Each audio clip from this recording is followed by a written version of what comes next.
Hi. Chapter 30. There's one more after this.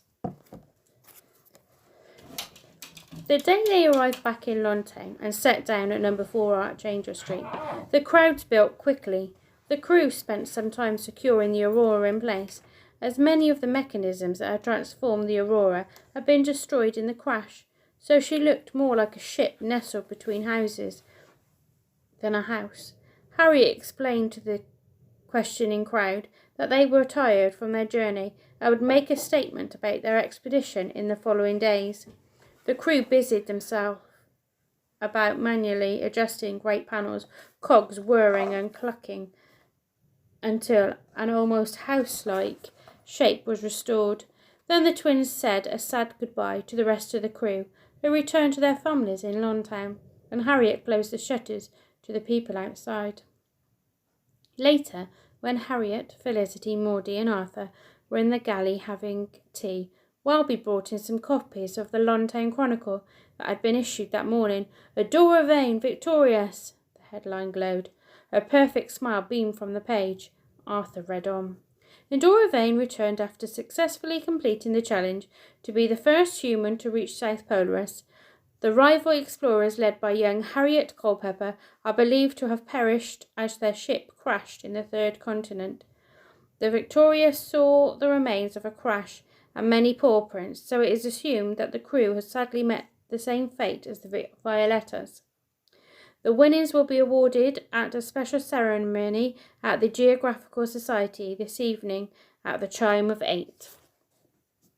He threw the paper down. "It makes me sick to think she's got away with it." "Well, they'll soon have to retract the report on the fate of the Aurora, seeing as we're back safely. Not a crew member lost," said Maudie proudly. "Adora must have heard about our return by now. I wonder what she's thinking." "Probably trying to come up with a way to discredit us," said Harriet. "I still think we should tell the police, the Geographical Society. Somebody!" Arthur cried, angrily kicking at a footstool. Harriet frowned and shook her head. "I know how you feel, Arthur. Believe me, I do. But we need evidence in order to make accusations like that. Adora is very powerful, so calling her a murderer without proof would only backfire. She's dangerous. That much is abundantly clear, and I don't think there's any way to prevent her from claiming the prize.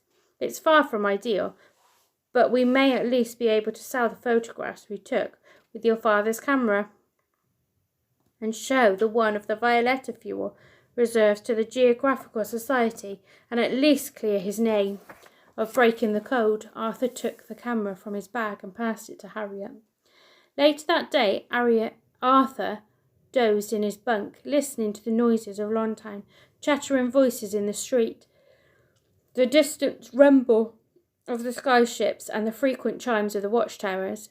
Part of him was pleased to be back, but part craved the absolute silence of the far south. Harriet and Maudie burst into the room. They both had grins wide on their face.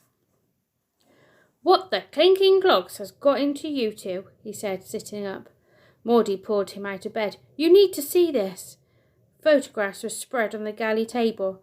"I developed the film. There were some that your dad took. This was the last one." There was Ernest Brightstorm, looking pale and thin, but holding up his wayfinder and timepiece, the sun and moon behind him. "Does that say 90 degrees south?" Arthur said. He couldn't believe what he was seeing. The picture in front of them was Ernest Brightstorm at the South Polaris just over a year ago. "When we found him, we assumed he'd died on his way, because his diary stopped when he'd run out of pencil. We didn't even consider he could have been on his way back," Maudie said. Arthur could barely breathe. He made it. He was the first person ever to reach South Polaris. The chimes of the Lontown Chronicle Tower began striking 8. He looked at Harriet with panic. "How far is the Geographical Society?" "It's not far, but we'll have to run." In moments they were dashing through the streets towards the great domed building. They pushed past security, with Felicity waving her spoon threateningly at the guards. Harriet led the way through the grand hallways until they faced the huge double doors. Arthur and Maudie pushed one each and burst into the auditorium. "Stop!" Arthur yelled, holding the picture high. Adora Vane stood on the dais with the well-dressed board of the Geographical Society. The bank draft for 1,000,000 sovereigns wavered between Madame Gainsford's hand and Endora's. "What is the meaning of this intrusion?" Madame Gainsford said. The furry stoat around her neck raised its head and stared. The four of them hurried through the audience to the stage. "This is quite irregular," one of the board said. "Barging in like vagrants from the slumps," said another. Adora looked as though she had seen a ghost, but then her perfect veneer returned. She put her hand to her heart. "Harriet Culpeper and the Brightstorm children made it home against all the odds. Well, how extraordinary, simply wonderful. Perhaps you should show them all to the back chambers. They must be very tired." "We're fine," Arthur said stiffly, stomping on the stage. "This photograph proves Ernest Brightstorm was the first person to make it to South Polaris." The audience gasped, and Dora's cheek turned a shade of pink, which matched her outfit perfectly. "Do you need to sit down, Madame Vane? This must be such a shock to you," Maudie said dryly. Madame Gainsford took the picture. "This certainly looks like Ernest Brightstorm. Naturally, it will need thorough investigation, but I declare until such a time the winnings must remain in the care of the society." And Dora nodded. "Of course." Arthur stared open-mouthed. It wasn't quite the reaction he'd expected. He'd imagined Dora furious, screaming, protesting, but certainly not this. "We will need to speak to you, of course, Miss Culpeper, and the Brightstorm twins, but this does appear to have turned these proceedings on their head somewhat." Dora smiled sweetly. "I will retire and wait news." The four of them watched her leave the auditorium. Felicity hugged Harriet and Maudie hugged Arthur. The Geographical Society board said they would be in touch soon. Outside, Harriet and Felicity walked in front, chattering happily, and Arthur and Maudie lingered behind, feeling content but confused at Dora's submissive reaction. As they passed through an alley, a figure suddenly appeared, blocking their path. It was Smithwick. The twins turned to retreat, only to find Dora standing behind them, smiling sweetly. "Hello, children," she said. Arthur glanced at Maudie, trying to catch her eye. Should they scream? Try to fight? And Dora slowly turned up her tattoo to show her explorer tattoo. Her sleeve to show her explorer tattoo.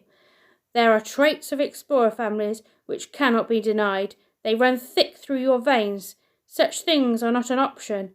Maybe I was wrong about you. Perhaps there's more of the Vane family in you than I could have ever considered."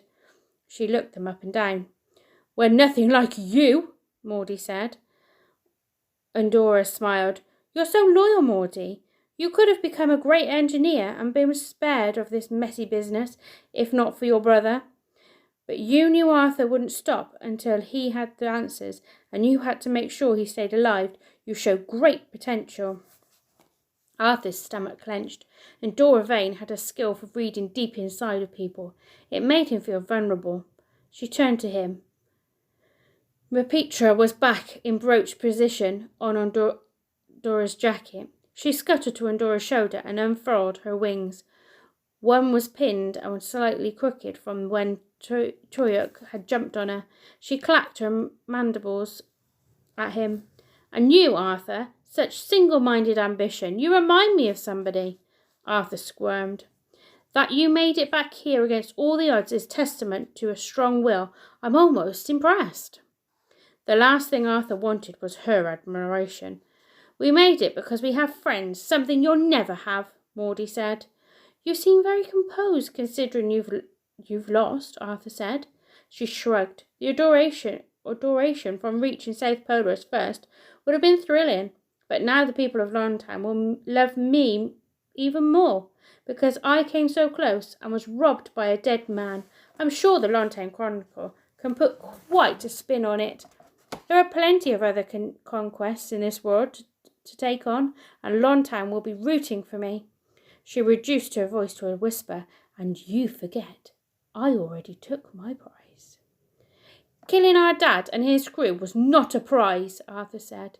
and Dora smiled. "I'll be watching you twins. Perhaps I'll call this a draw in the battle." She leant in. "But I'll never lose a war." Although it made him sick to look at her, he matched her stare. "There's always a first time, Auntie." Then when Dora smiled sweetly, turned and left. See you for the last chapter soon. Bye.